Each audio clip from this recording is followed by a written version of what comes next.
There was a lot there to work on. I think for us, we wanted to really focus on the defensive end. The energy you have to play with when you're in your zone, the energy and the communication you have to play with whatever defense you're in, particularly in ball screen defense. We had prepared 3 days for ball screen defense and was very disappointed to not see just simple communications. There was time we were switching and there was no communication and no switch and in turn a layup at the rim. There was times we were high hedging and there was no high hedge and turn the corner layup at the rim. Then we guarded ball screens 3 different ways. Deer had an incredible night. She had a special night when she hit the contested step back 3 over Dio. I knew she was going to have a special night. I don't know if anyone thought she was capable of 44. I think to take away from the game is we've got to be much better as a unit defensively. You have to handle adversity when you get punched in the mouth. You have to respond. We didn't. Our offensive execution needs to be better. We need to understand where our strength is and continue to go there. And then, I think lastly, we score 70 points. Our guards don't necessarily have the best showing. We turn it over 20 times. I think there's a lot of room there to be productive. There was wasted possessions that if they're not wasted, you could see great production from this team. So I think there's a bright future, but a lot of things have to happen that are controllables on all of our part, from staff to players, and then there's got to be great carryover within games.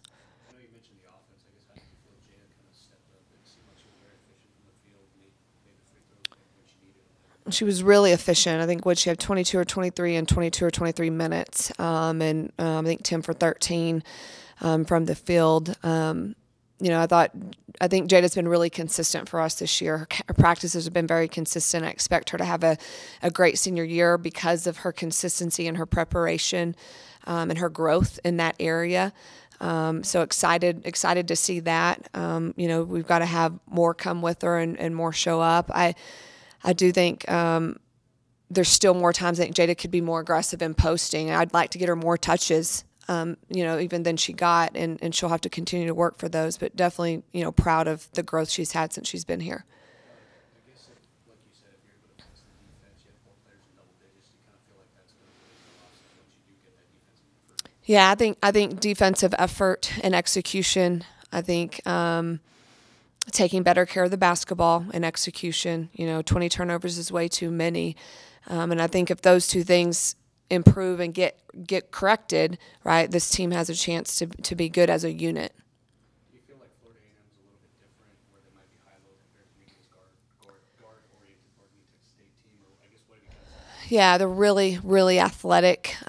They shoot it very, very quickly. They have no fear in putting the ball up. So you're going to see 1-2 passes, and if they're open, they're going to let it fly.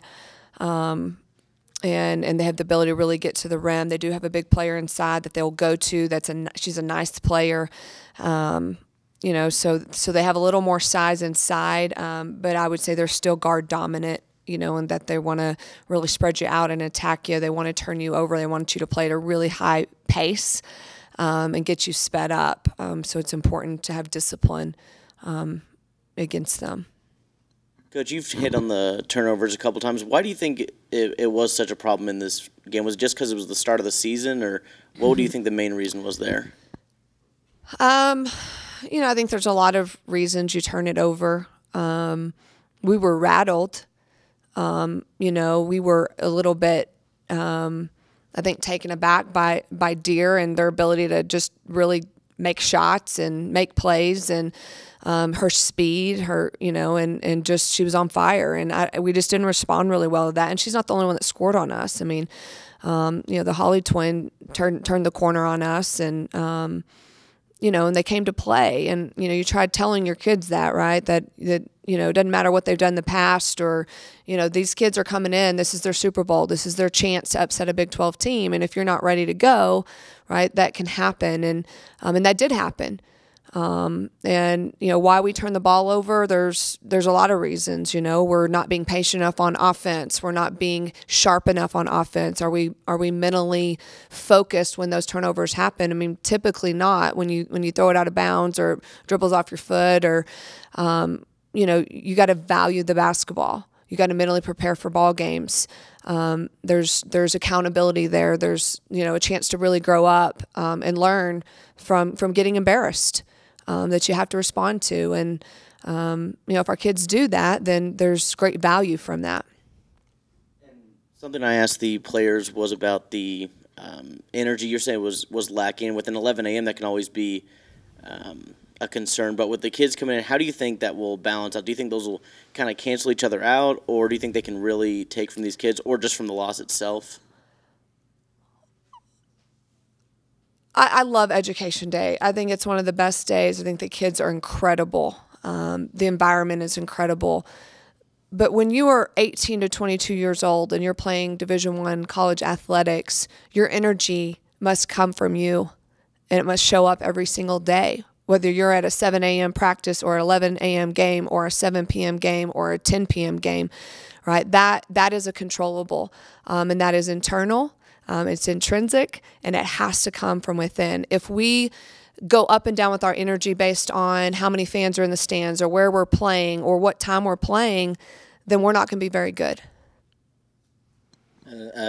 Just touching on the communication issues on defense you alluded to earlier, do you think that was – how much of that do you attribute to players kind of playing with new people on the floor for the first time in regular season game, and how much do you attribute that to effort? To what? I'm sorry? To effort? I think communication is a matter of just buying in and doing it. I think it takes some effort to speak, but I think it's more about buy-in. We have a defense and offensive focus every day, and communication's been one of our defensive focuses for probably a week straight, because it has to happen to be good. And so the willingness to open your mouth and call a screen and say you're in help and say you're guarding the ball and say what you're doing, it takes no talent, right? It's all about buy-in. It's all about understanding how to work as a unit. I think I could go to the rec and play in a pickup game with people I've never played with, and I could communicate. So I don't think there's an excuse to not communicate ever. Hopefully that we need to work as hard as we can every possession. Our motto right now is 212, that one extra degree, and we really need to stick to that and make sure that we do it every single time, every single play, 212, because Coach Whitaker is going to make sure, if we're exhausted, she's going to get us a sub. We need to give every part of us every time we're out on the floor. That was probably the biggest thing. I guess from your perspective, what do you feel needs to change from that first game? Is it just a little bit extra effort, or I guess what did y'all learn from the film? For the most part, it's just buying into defense, trust the scout. And whenever our coach tells us, a player's a driver, a player's a shooter, we need to buy into that and, make the changes.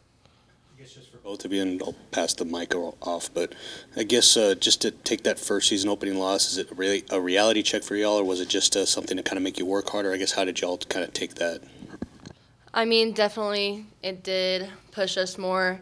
But at the same time, it's better now that we lose in preseason than, if we later on in postseason. It's better now to be able to work on the details and figure out what we need to work on now than all of a sudden we just break down out of nowhere later on. So that's the biggest thing, I think.